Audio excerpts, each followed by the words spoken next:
Good evening, all. Um, we hope you all had a fine day celebrating Waitangi Day today, New Zealand White. And for those who don't know or who will listen to this broadcast later on from overseas, Waitangi Day in New Zealand is a celebrated day when in 1840, this day, 179 years ago, the treaty was signed. And the treaty is actually called the Treaty of Waitangi. It was signed between the British colonial and the New Zealand Māori. Anyway, I hope everybody enjoyed it and got around to do a little bit of things. Maybe they didn't go to Waitangi like us. We never went. But we did catch up on a bit of things that we're falling behind on, and I hope other people. The weather was beautiful. Unfortunately, those ones down Mapua, down in the Nelson districts, with their wild brush fire going, hope everything turns out okay by tomorrow. Sounds like it's all under control. Anyway, we'll get straight on to the broadcast. Welcome to my live broadcast 117, broadcasting live from Auckland, New Zealand. My name is Key Pure, and I'm addressing the Billion Coin community. We're going to go straight into the blog like usual, but this blog is quite long, and there's two of them. There's one new one, and I'm going to start with the older one first and sort of build it up with the last one. So I'll just share the screen.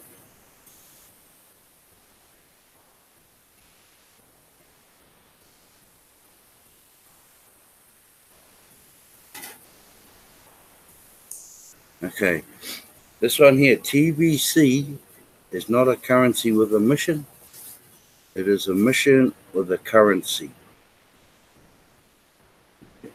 The first sentence of the original mission statement, dated May 13, 2016, reads, "Our mission is to serve one another with the love and respect and use the Billion Coin to lift humanity out of hunger, poverty, and misery.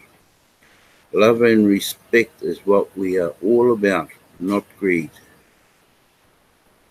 Someday soon I will release my official proclamation to the world.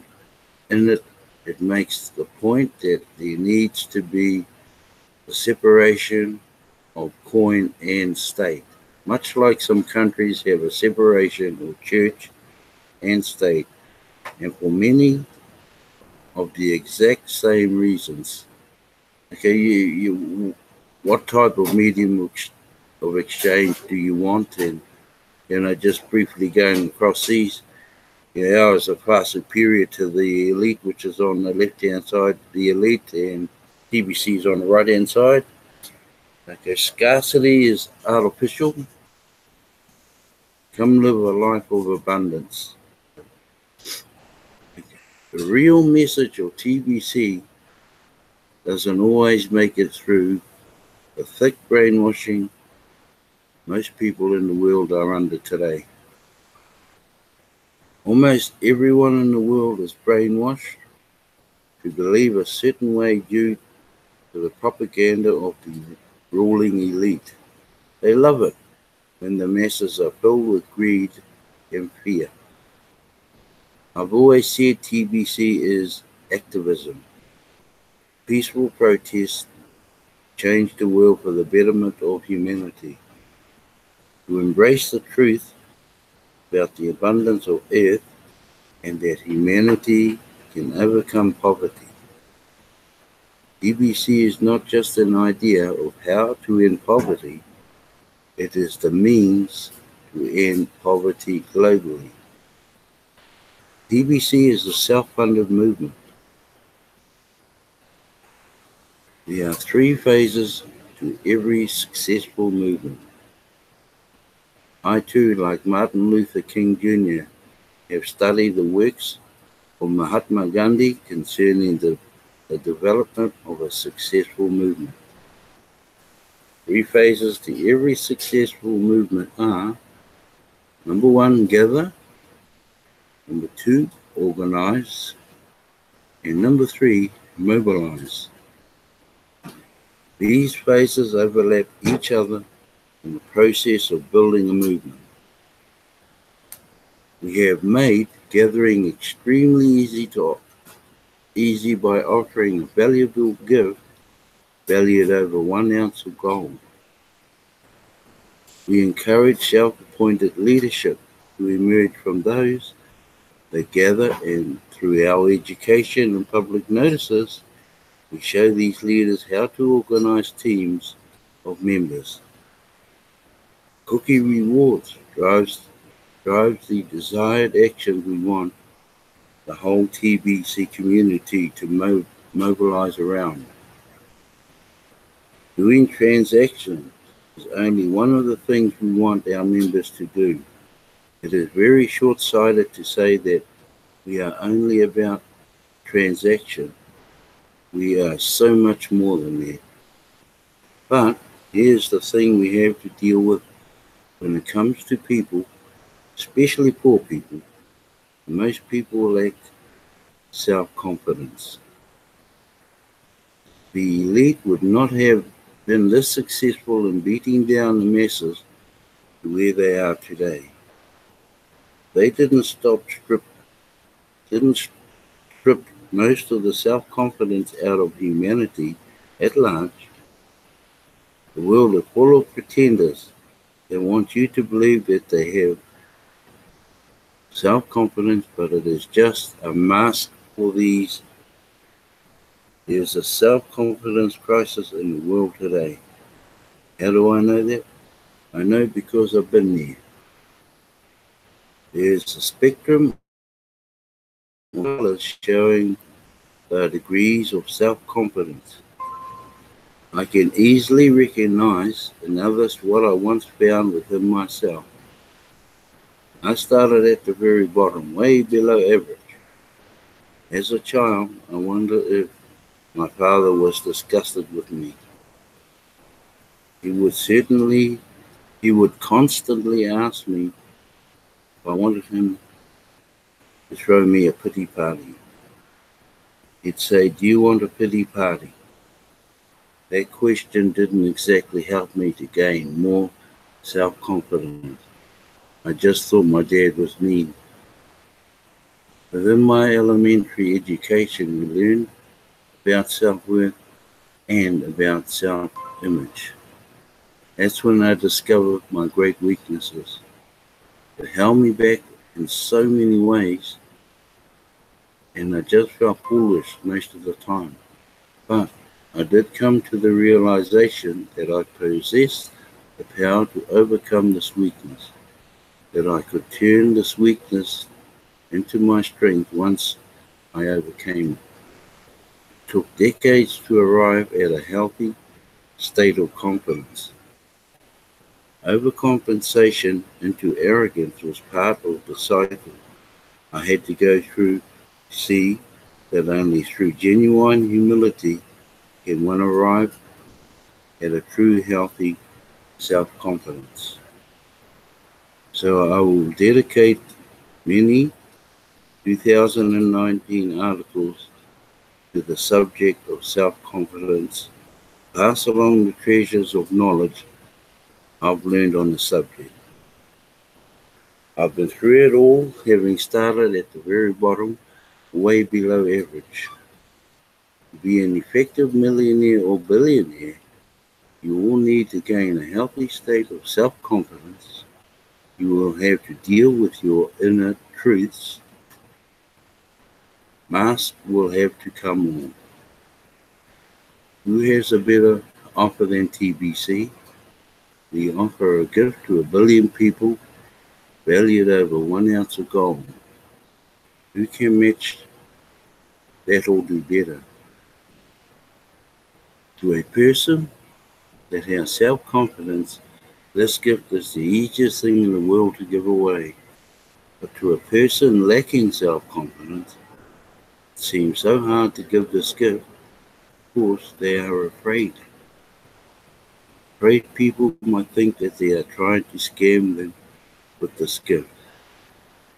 How can a gift be a scam? But it is all about fear.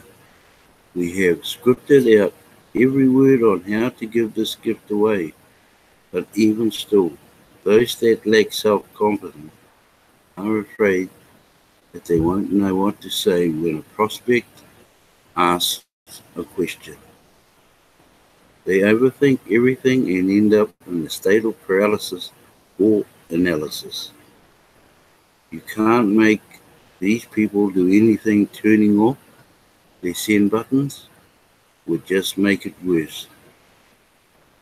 We don't want to limit the people we gather to either do transactions or get out. We want to provide a warm and nurturing environment that builds up the needed confidence to succeed at doing it. We are those that are willing to help themselves. We offer a path. We have guidelines to help you on this path. You are welcome to marinate within the TBC community as long as it takes to find enough self-confidence to move you forward. Don't marinate in the poison surrounding the TBC community. Stay away from the negativity and schemes found on social media which pervert what TBC really is. Opinions are common, but most are not true. Instead, stick to the source, the blog, the official website, and the series. Connect with a good TBC leader who will undertake for a while until you are ready to start prospecting for TBC.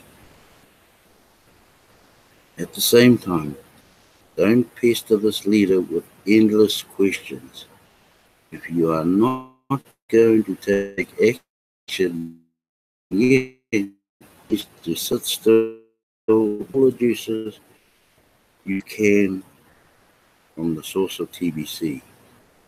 At some point, you will feel a desire to make a change within yourself to go further. Your personal situation within TBC. Don't beg. Nobody likes a beggar. Provide you the tool not to lift yourself up. Marinate on all the wonderful things found within this TBC community until you find the courage to try. You are in charge of your speed of growth, development, and success within TBC. Through mutual love and respect, and work together to bring out the best in you. United we stand, divided we fall. And all we have to do is stand up.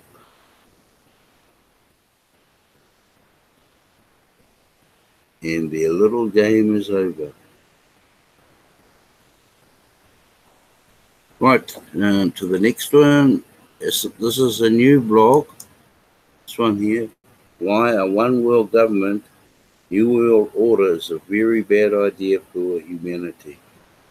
Oh, that wouldn't be hard to figure that one out. Domination control over here and wealth resources over here. Okay. The year is 2019, and here we stand at the cusp of great change globally. Financial system known by the previous 5 generations is in its final stages of total collapse. Yeah, well, you just look around at the Aussie banks. They're all getting caught out, and New Zealand's getting a look into their banks over here, which is owned by Australia for them. And then you've got the US dollar under scrutiny. You've got other things happening in Europe. Okay, upon its final breath, humanity could be facing its darkest hour. Some have worked rigorously towards a global financial reset to provide a soft landing within this transition from a completely fiat-based system back to a gold-backed system. Within this brief window of change comes the opportunity for the ruling class elite to firmly establish the new world order of a one world government. This is a warning to all of humanity. The elite must fail now to set up a one world government, because if they succeed, it will be the end of freedom. Most of humanity today has an unreasonable amount of freedom, yet the fiat-based system has enslaved humanity to debt. Debts in large part that were not incurred by the individuals. All the governments have created vast debts over the last 100 years, and their citizens are expected to carry those debts. So, while most of us are free to choose our professions, free to raise a family as we see fit, and free to travel to a certain degree, the burden of these debts weigh down on us and have a very negative impact on our lives. These debts could be the excuse used by the elite to start a global war when the plug is pulled on the entire banking system. What will the people do when all the banks are closed? How will companies be able to operate without access to the bank?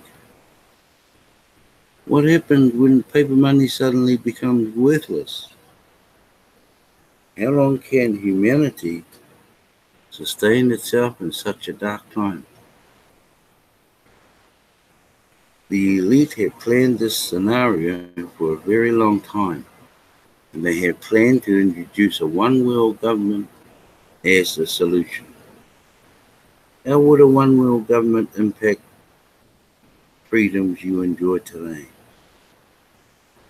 The short answer to that question is that ultimately it would completely destroy your freedom as you know it.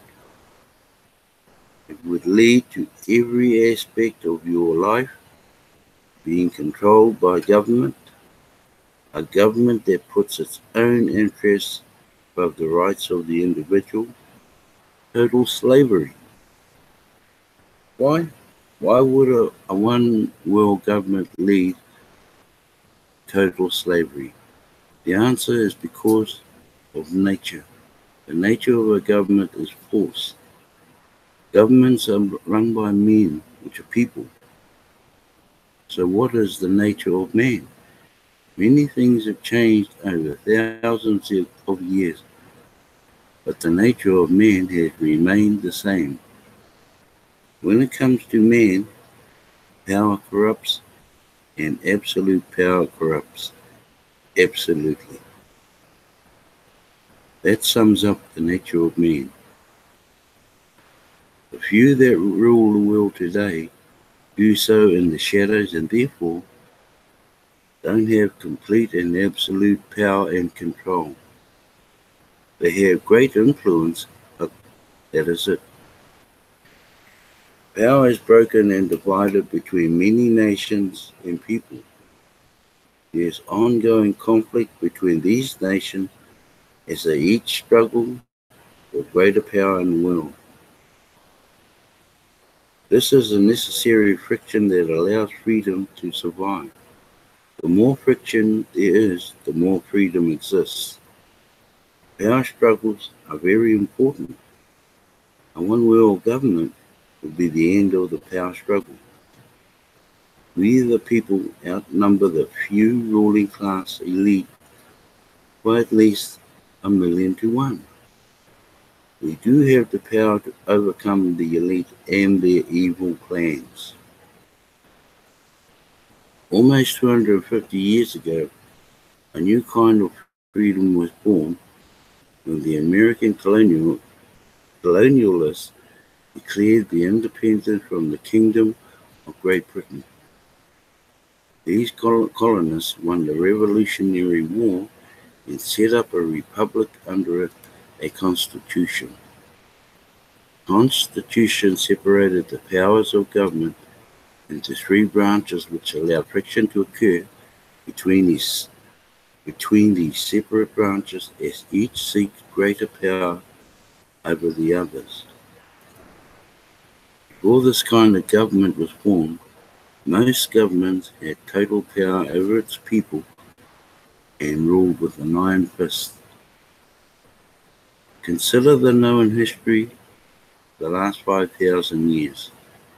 Why has there been more technological advancement and progress for mankind in the last 200 years over the previous 5,000 years?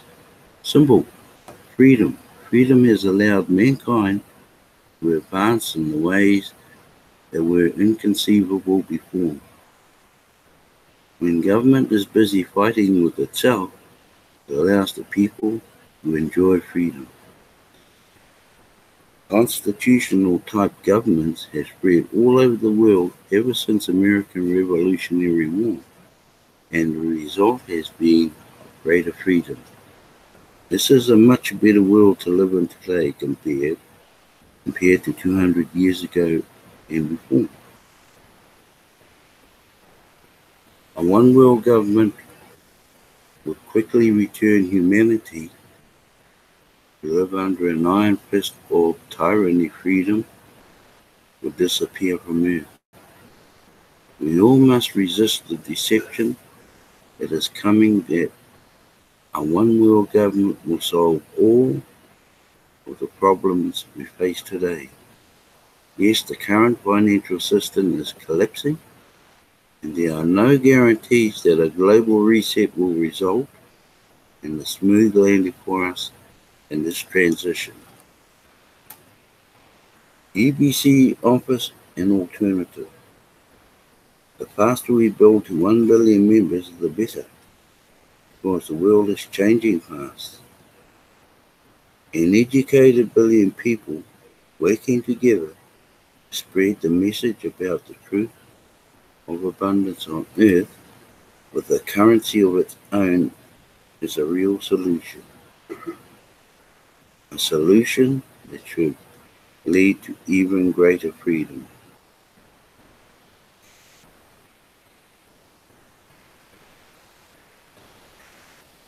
Alright. I'm just going to go into the back office.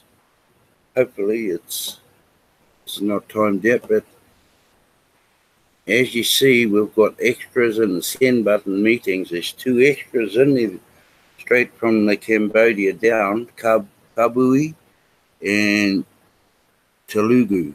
So those 2 meetings will be starting next Tuesday, which is next Wednesday New Zealand time. So it's these 2 here, Kabui and Telugu. So we have 1, 2, 3, 4, 5, 6, 7, 8 send button meetings to deal with from next week on. So there's a lot of cookie rewards to be in these meetings. Sorry, be gathered out of these meetings. Right, I'll stop sharing and then come back live.